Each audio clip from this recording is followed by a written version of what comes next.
Qani aytmay faqat kimligimni. Hop, So'qon somsasi bilan ham jannatga kirish mumkin-da. Shu bu ayol meni tanimas ekanlar. Zo'r ekan somsangiz. Zo'r ekan. Alloh rozi bo'lsin. Azizlar, hozir biz vodiydan qaytyapmiz. Yo'lda bilsanglar agar shu Ohangarondan o'tgandan keyin Toshkent yo'lida katta trassani chap yog'ida ham, o'ng yoq tarafida ham mana shunaqa ko'k somsalardan pishirishadi. Juda ham yaxshi ko'raman So'qon somsani. Mana shu yerda o'tirganimizda nimadir ichimdan shu ayol bilan gaplash, gapga tort, suhbatlash degan bir nido keldi qalbimdan. Nimaga suhbatlashayotganimni ham bilganlari yo'q. Atayin suhbatdan keyin o'zim bolalarga aytdim, kamerani yoqiylatdim. Masalan, hozir e'tiboringizga shu ayolni iltimos qilib turib plastik kartalarni olaman, turishlarini bitta ko'rsatib qo'ygan va eng meni xursand qilgan tarafi bu ayol meni tanimas ekanlar. Shu kelganlarida savol berdim. Bolalaringiz nechta dedim? 3 ta bolalarim bor. Turmush o'rtog'ingiz nima qiladi, ish qiladi desam, turmush o'rtog'im yo'q, vafot etgan. Mana shu yo'lda avtomobil urib, avariya bo'lib vafot etgan. 3 ta yetim farzandim bor dedi. Ko'zlaridan yosh chiqib ketdi. Nega yig'layapsiz desam, yo'l yuzida bo'lgani uchun bu ruxsatnoma yo'qligi uchun o'tga haydayapti, nima qilay? Halol mehnat qilib bolalarimni boqishim kerak-ku, bolalarimni o'qitishim kerak, maktabga chiqadi. Boshqa ish yo'q bo'ldi dedilar. Endi bilasiz, bu yerda ikki yoq tarafda dalada.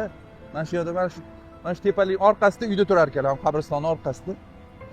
Alloh rozi bo'lsin, mana shunaqa halol, pokiza onalarimiz bor, ayollarimiz bor. Qarang, yomon yo'llarga kirib ketmasdan bolalarni sabr bilan, matonat bilan, jasorat bilan qahramonlarcha boqyapti. Bir doston qilib aytsa arzigudek tarixlari bor-da bu onalarni. Kitob qilib yozishga arzigudek hikoyalari bor bularni, izhorlari bor. Bularni faryodlari bor, hech kim eshitmaydi bularni. Mensimaydi, ko'rmaslikka oladi. Deb ketishadi, surib ketishadi, haydashadi.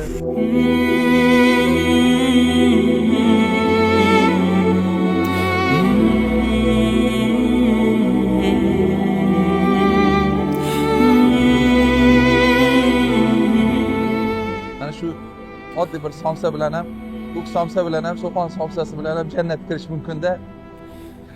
Juda ham xursandman. Alloh nasib qilganda. Har kimga ham nasib qilmaydi-da.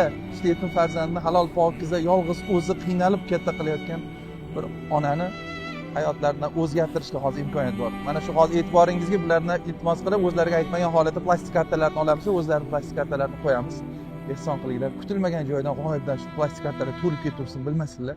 Qayerdan kelyapti bu, nima qilyapti, nima bo'lyapti deb. Bunaqa sarson bo'lmasin bizning onalarimiz, ayollarimiz. Bunaqa sarson yo'lda chetida o'zi otasi o'lib ketgani, mana shu yo'lda vafot etgani yetar. Onani hech bo'lmasa saqlab qolaylik. Bolalarimiz yaxshi o'qisin shu bolalar. Mana onani kechasi mana salq sovuq yo'lning chetida, hali kechasi 2-3 gacha mana shu yerda ko'k somsaga olib. Tushunasizmi? Men uchun eng lazzatli taom shu. Hozir uncha hashamatli eng zo'r restoranlarda o'tirgandan ko'ra maza qilyapman. Qalbimda huzur, halovat. Chunki aslimiz mana shuda.